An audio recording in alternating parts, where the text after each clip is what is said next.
Lisa Miara, founder of Springs of Hope Foundation. Thanks so much for speaking to us and welcoming us in your home today. A pleasure, thank you, Michal. So Lisa, you're traveling once again to Iraq. I understand you're spending more time in Iraq than in Israel. What do you take with you? I take the DNA of Jerusalem with us. I take the DNA of, I believe, close to 20 years of working with those who faced death and survived terrorist attacks here. I take our DNA of this city to Iraq. You feel safe when you're in Iraq? Oh, totally, totally. I mean, totally. It's a country where there's very little, well, not international, but between city road signs. And like some places, they have a name both in Kurdish and in Arabic. And so you can be driving towards Erbil, and suddenly you won't see Erbil, you'll see Hola. And if you don't know Hola is Erbil, you think, where the heck has Erbil gone to? And there's no GPS systems, there's no maps, and you just have to guess it. You head for the basic direction, and I think the whole concept of Iraq is scary. The border, Iran, is scary, but if you're one that obeys the rules and stays within the Kurdish regional government, which is full of Peshmerga, where ISIS did not infiltrate and will not infiltrate, there's no reason to fear. And what does your family say about this? My family are, like most, you know, you can say you're doing a good work, but enough. I can remember my son lying here on this sofa one Friday night, you know, really chilled. And he just suddenly said to me, "Ma, do you ever think that when you're in Iraq that you have kids and you have grandkids?" And I said to him, "Sweetie," I said, "believe me, you're in front of my eyes 24/7. And I said, "I hope one day there will come some comprehension of the enormity of an Israeli Jew living inside Iraq as one, with full recognition of the zehut and the identity." Lisa, we're sitting here in Jerusalem, in your home in Jerusalem, and yet you say you're living in Iraq. Yes. and you earlier mentioned that that feels like home. It's become home.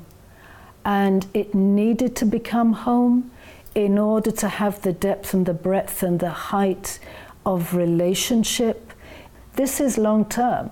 I mean, I've said to my guys there, and I've said it half kidding, but who knows, just over the mountain, there's the tomb of our Jewish prophet Nahum.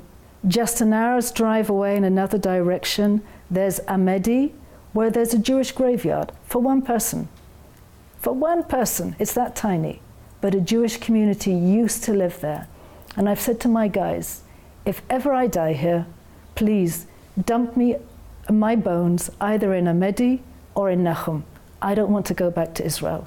And I said it one day to some friends here. I said, in case anything ever happens, please don't let my kids waste money bringing my body back here to stick it in a piece of ground here. There's my home. I want to live with these people, and I want to die with these people. Some time has passed since Enrique shot the documentary, and we saw a few of the Yazidi women that were freed. What's the situation like now? The situation is basically still the same. It's to be there for the long haul. I think what is different is that I'm seeing and meeting and over periods of time where relationship is really built through establishment of programs, for example, a sewing factory, a video therapy program for kids who've come out of Daesh, and also just for the continuity of doing life there, of being willing to be in the tents at 50 degrees in the summer and in -10 in the winter with all the mud, and have setting up a base.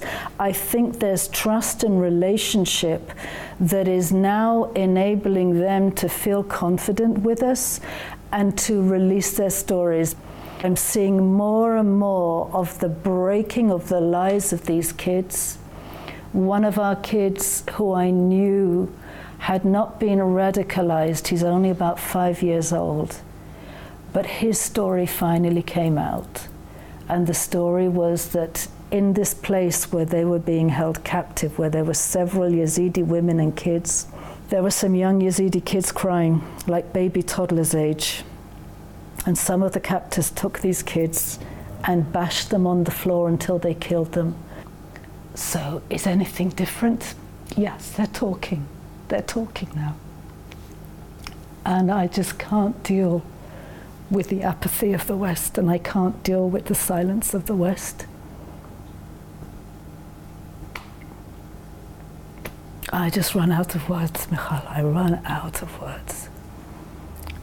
Kids that went through the horrors that you describe, what kind of treatment and how do you reverse such radicalization? My answer is I don't know. And I would actually defy anybody who's even qualified to say that they know. When a child gets up at whatever time it is, 4 a.m. in the morning, because he's used to praying, and tries to force the entire tent to bow down and to worship Allah, is that these people don't respond in anger or frustration or like, I want to sleep, just get back and sleep. But they manage to divert the attention and to love on them with such patience that I think this is the best de-radicalization program. And the market is still operating? There's two things that are still operating. Trying to sell them back to the families through the slave markets, particularly of Raqqa. And if you're and there are those that do have to connect with captors and Daesh in order to get this information. We have contributed definitely to the purchase of a couple of women. There's no question about it. One, I had no idea we were doing that. The second one, I did know. And it was one of those decisions. She'd been sold 14, 15 times. And I broke. I broke when I saw her family, like her extended family. But we can't do it. We can't do it. We don't operate inside the slave markets, no. If I was a philanthropist and I had the money, for goodness sake, let's put $3-4 million down and buy all these women out and get them back home. For goodness sake. I wish somebody like that would stand up. End the agony, because you walk around in the camps and you're living under the shadow of death the whole time. You revealed who you are. Why did you do it? Wow, I debated quite a while concerning making a stand that I'm Jewish and that I'm Israeli on a public. I had let it be known in governmental meetings and in private meetings. I felt and I feel that being Israeli is key to us being there. There is an honor for Israel, there's a respect, both amongst the Yazidi people and amongst the Kurds. They see the historical parallels. They see the governmental and strategic and military parallels. And I also knew that I would never be able to live there and to be who I am if I'm hiding who I am. And it was in a sense like testing the waters to see what would happen. But I knew that I was walking into a very volatile position where both exposing myself and it going out on the media, it was shifting me into a very public place, which I don't desire and I don't want. I'm just happy to stay under the radar. Let me do my job. We lost, as a well-funded NGO, we lost 98% of our funding in the last year from both the Jewish community and what I suppose would be the evangelical community, really through a lack of understanding. I mean, people will say it to my face. We give money to Jews or Israelis in Israel, to works inside Israel within the Jewish community. We don't give to other persecuted groups in the Middle East. So after, say, 2002 to 2016, it's really starting from scratch. I mean, how do you react to that? How does that make you feel? How it makes me feel that people are exceptionally narrow-minded. I've lost the majority of my personal friends. What is the most important thing you want people to see and hear? Don't be afraid. Don't be afraid of the unknown. Don't be afraid of people who are different from you. Come. Just come. Your lives will be changed. And I think it's a win-win, but I think it's us who are winning more. So 10 years from now, how do you see the Yazidi community? Sadly, I see the majority of them exactly as they are. 400,000 people living in tents with no hope. I want to see us embracing, from an educational perspective, the women and the kids who've been out of Daesh for more than 1 year, because there is an Iraqi law saying that those who've been outside the education system for 1 year are not entitled to return. And it's like, come on, these kids are special need. These women need to be given more chances because their husbands are in mass graves.